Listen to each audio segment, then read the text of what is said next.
नमस्कार दोस्तों, आप सबका स्वागत है इस ऑनलाइन क्लासेस में।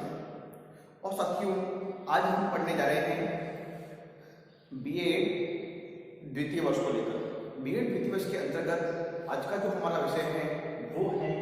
जीव विज्ञान का शिक्षण शास्त्र को लेकर बात कर रहे हैं। जीव विज्ञान का शिक्षण शास्त्र के अंतर्गत जो हमारी इकाई है तृतीय, जीव विज्ञान में अधिगम संसाधन को लेकर,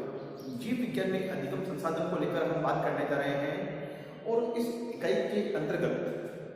आज का जो हमारा प्रकरण है वो प्रकरण है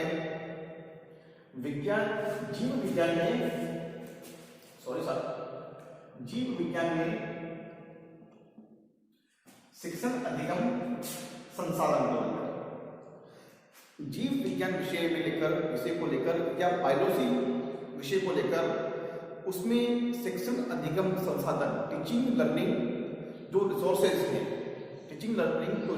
हैं, ऐसे कौन कौन से हैं जिसके माध्यम से हम जीव विज्ञान में, बायोलॉजी में विषय को लेकर छात्रों में, स्टूडेंट्स में हम इंटरेस्ट डेवलप कर सकते हैं। तो साथियों, इस इकाई के माध्यम से मैं आपको बताने जा रहा हूँ कि ऐसी संसाधन या टीचिंग लर्निंग की जो प्रोसेस है, एक कक्षा कक्षीय शिक्षण व्यवस्था है, उसमें हम ऐसे कौन कौन से साधनों को हम काम में लें जिससे कि हमारा जो विषय है वो बालकों के मध्य रुचि उत्पन्न कर सके। तो सबसे पहले हम बात हमारे दिमाग में आता है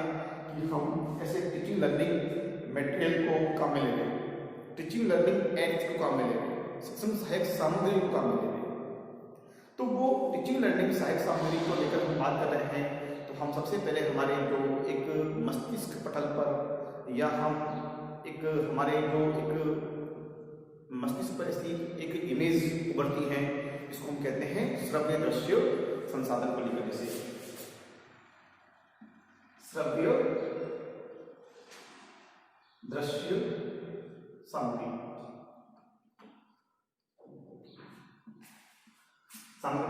श्रव्य दृश्य सामग्री, इसको मैं श्रव्य दृश्य या यूं कह सकते हैं कि सहायक सामग्री, इसको हम यूं कह सकते हैं सहायक सामग्री।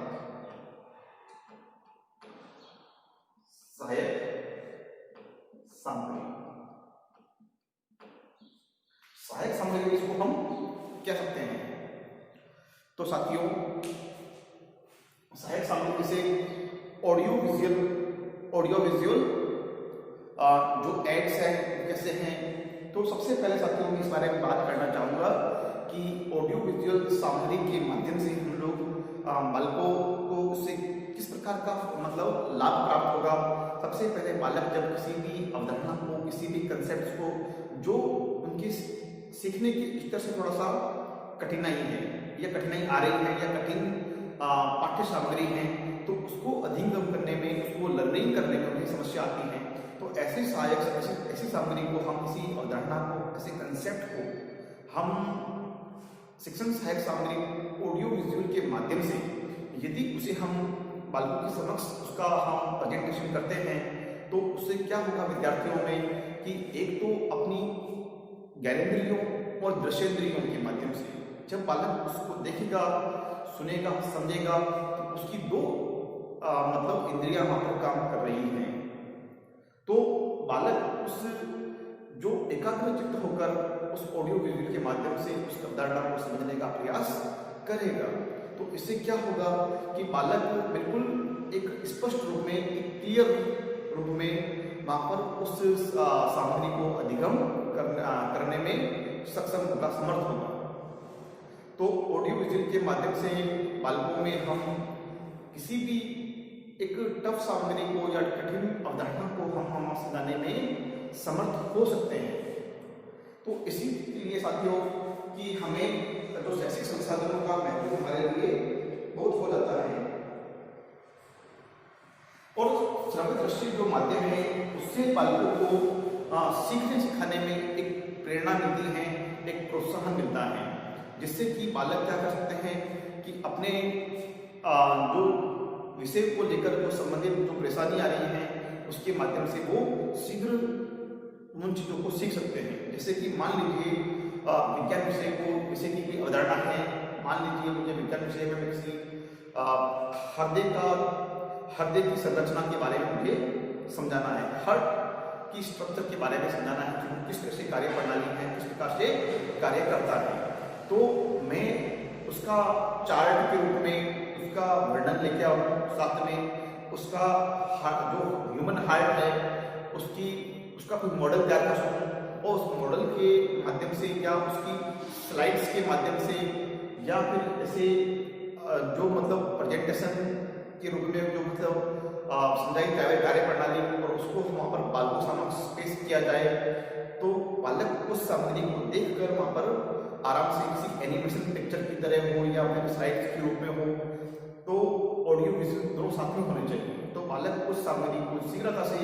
वहाँ पर अधिगम कर सकता है और वो बिल्कुल उस प्रोसेस को समझ सकता है कि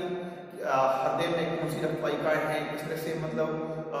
दया आलिंद कौन सा है, बाया आलिंद कौन सा है, या उसकी कार्य प्रणाली किस प्रकार रक्त का संशोधन कर रहा है और किस प्रकार वो मतलब हार्ट अपना जो पंपिंग कर रहा है, तो और 1 मिनट में कितनी बार कर रहा है, उसकी पूरी रक्त परिसंचरण उसमें किस प्रकार से हो रहा है, तो उसको वो पूरी प्रोसेस को ऑडियो विजुअल के माध्यम से समझाया जाता है। तो उस अवधारणा को वो बालक स्पष्ट रूप में समझ सकता है। तो साथियों, तो हम ये हमारे लिए ऑडियो विजुअल जो शिक्षण सहायक सामग्री है, अब इसमें हम कौन कौन से साधनों को काम में लेते हैं या किन साधनों के माध्यम से हम अपने विषय में रुचि पैदा कर सकते हैं। तो साथियों, बिल्कुल ये बात सकते हैं कि हर शिक्षक को अपने जो विषय हैं उसमें सहायक सामग्री का अधिक से अधिक उपयोग करना चाहिए। यदि हमारे पास किसी आर्थिक रूप से कमी है या हमारे पास संसाधनों की कमी है, तो ऐसे संसाधन जो हमारी प्रकृति में उपलब्ध हैं या हमारी पहुंच वहाँ तक है, तो हमें ये मतलब हमेशा प्रयत्न करना चाहिए कि हम जो सीमित संसाधनों का उपयोग करते हुए बालकों की अवधारणा को अधिक से अधिक स्पष्ट करने का प्रयास हम वहाँ पर कर सकते हैं। तो हमें जो टीचिंग लर्निंग जो जो शिक्षण व्यवस्था है उसको हम किस प्रकार से एक रुचिकर, एक इंटरेस्टेड बना सकते हैं। तो उसमें श्रव्य दृश्य सामग्री में कौन कौन सी जो संसाधन आते हैं या कौन कौन सी सामग्री जो श्रव्य दृश्य में आए, उसका हम विस्तृत से अध्ययन अगले वीडियो व्याख्यान में करने का हम उसमें प्रयास निश्चित रूप से करेंगे और हम उसको श्रव्य और दृश्य सामग्री दोनों को अलग अलग करके हम प्रत्येक बिंदु पर अपना अध्ययन करेंगे। उसका तो श्रव्य दृश्य में कौन सी आती है, दृश्य में कौन सी आती है और श्रव्य दृश्य में कौन सी आती है और वर्तमान में उनका शिक्षा क्षेत्र में महत्व कितना बढ़ता जा रहा है, इन सभी बातों को लेकर हम उस पर विस्तार से अध्ययन करेंगे। तो आज के लिए साथियों मैं सोचता हूँ इतना ही, और फिर मिलेंगे हम अगले वीडियो व्याख्यान में। तब तक के लिए बहुत बहुत धन्यवाद। जय हिंद, जय भारत।